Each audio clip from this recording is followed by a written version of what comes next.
Imagine a cena comigo.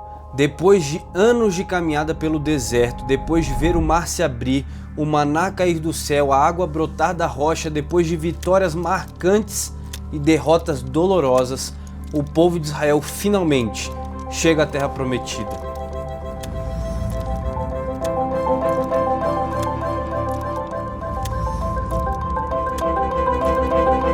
Esse é o ápice de uma longa jornada.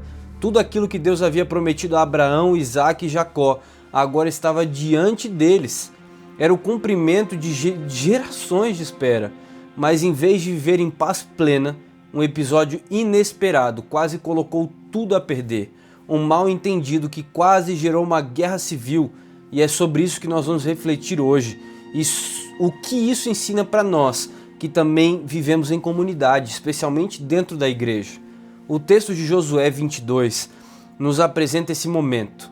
Josué se despede das tribos e deixa elas com a herança que elas tinham recebido do outro lado do Jordão, do lado leste.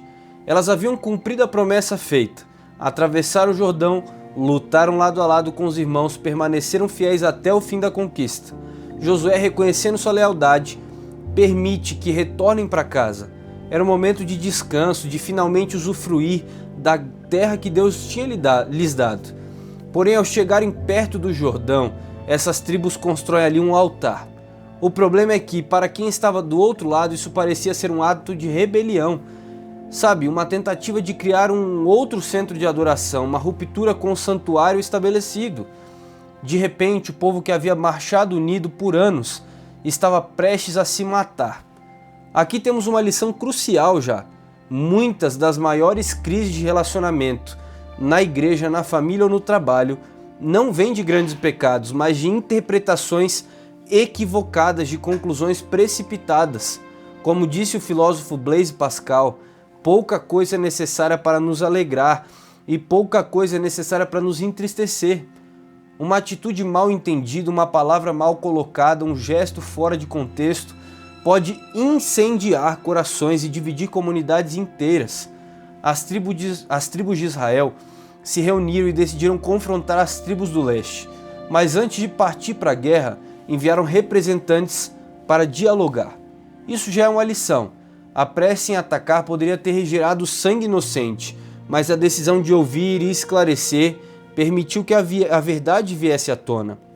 O altar não era idólatra, mas um memorial, uma lembrança que, embora separados geograficamente, eram um só povo, adoradores do mesmo Deus. Que ironia! Aquilo que parecia um sinal de divisão, na verdade era um símbolo de unidade. Aqui nós encontramos uma verdade poderosa.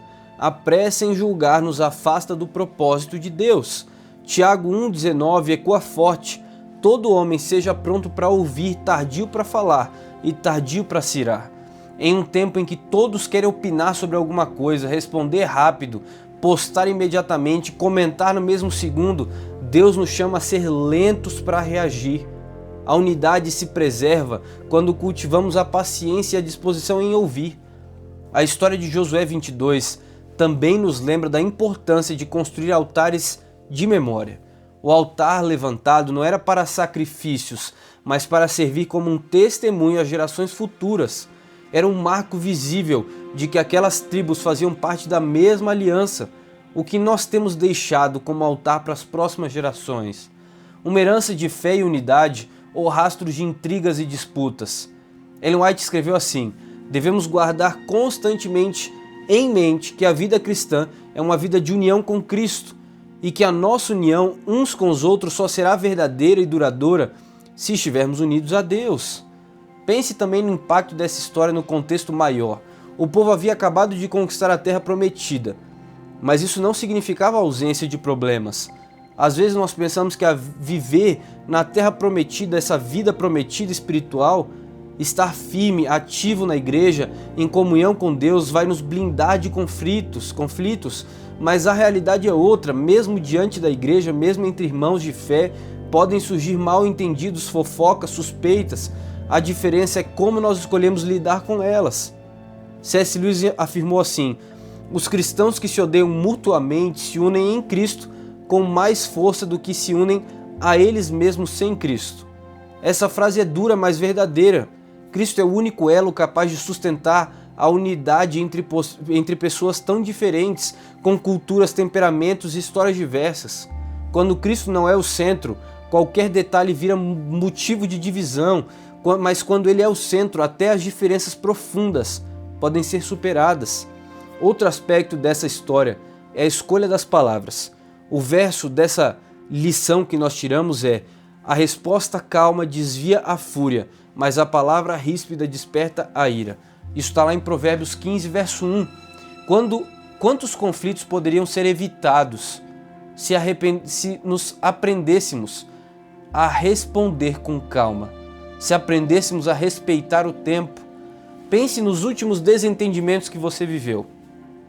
Quantos deles foram agravados não pelo problema em si, mas pelo tom da resposta? Um simples cuidado com as palavras pode salvar os relacionamentos. A unidade é tão vital que Jesus orou por ela, somente por ela, lá em João 17, dizendo que todos sejam um, como tu, ó Pai, és em mim e eu em ti. A unidade é o maior testemunho que a igreja pode oferecer ao mundo.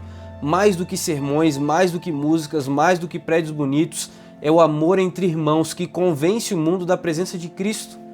John Stott dizia: a comunidade é o evangelho tornado visível. Esse episódio de Josué 22 também nos convida a pensar no perigo de focar mais no julgamento do que na missão. Enquanto eles estavam prontos para guerrear entre si, poderiam estar avançando no propósito maior de representar a Deus para as outras nações. Da mesma forma, a igreja hoje corre o risco de gastar mais energia em conflitos internos do que em sua missão externa. Bonhoeffer alertava: a igreja só é igreja quando ela existe para os outros. Se ficamos presos em disputas internas, perdemos o foco da razão de existir. Viver na Terra Prometida, portanto, não é viver sem problemas, mas aprender a resolver esses problemas de maneira que glorifique a Deus. É entender que cada gesto, cada palavra tem um impacto. É escolher o caminho da reconciliação em vez da guerra. É levantar memoriais de fé e não monumentos de divisão. É buscar primeiro o diálogo, não a espada. É lembrar que a nossa missão é maior do que as nossas diferenças. E aqui eu quero te provocar. Quais altares você tem construído na sua vida? São memoriais que lembram as próximas gerações da fidelidade de Deus? Ou são monumentos que se tornam pedra de tropeço? Você tem sido rápido em julgar ou paciente para ouvir? Você tem valorizado mais estar certo ou estar unido em Cristo? Se lembre, o altar das tribos do leste gerou guerra, mas também se tornou um testemunho. O que parecia maldição se transformou em bênção. O que parecia divisão virou símbolo de unidade. E o mesmo pode acontecer na minha e na sua vida, quando nós escolhemos viver além das aparências e ouvir com humildade. O que nós podemos fazer de diferente na nossa vida hoje para que isso se torne uma realidade? Mas se essa reflexão falou com seu coração, eu quero te convidar a compartilhar esse vídeo com alguém que precisa ouvir sobre reconciliação, unidade e o poder da graça de Deus. E deixa aqui nos comentários qual é a maior lição que você aprendeu em meio ao mal entendido. Eu quero muito ouvir a sua experiência aqui. Que o Senhor te ajude a viver na verdadeira terra prometida, onde a unidade de Cristo, em Cristo, é maior do que qualquer divisão humana. E eu te peço mais uma vez, se inscreva no canal, curte esse vídeo, para que ele possa chegar mais longe e assim ajudar mais pessoas a encontrar esperança e direção na palavra de Deus. Mas como os outros, eu quero terminar com uma bênção especial, uma oração, pedindo para que Deus transforme o nosso coração, para que nós possamos aprender a se reconciliar com os outros. Vamos orar? Querido Deus, transforme esse nosso coração falho, que muitas vezes deseja mais a intriga do que a bênção, para que nós possamos desejar o bem dos nossos irmãos, nos reconciliar com aqueles que nós muitas vezes brigamos. Transforma a nossa vida, Pai. Nos faz mais parecidos contigo cada dia, para que nós possamos chegar no céu e viver em plena comunhão, em plena unidade. Fica com essa pessoa que está aqui comigo. Se ela tem algum rancor, alguma coisa mal resolvida no coração, ajude ela a liberar esse perdão, a poder sair dessa situação com o Senhor e viver em unidade. Fica conosco, é isso que eu te peço em nome de Cristo Jesus. Amém. Como sempre, te vejo no próximo vídeo.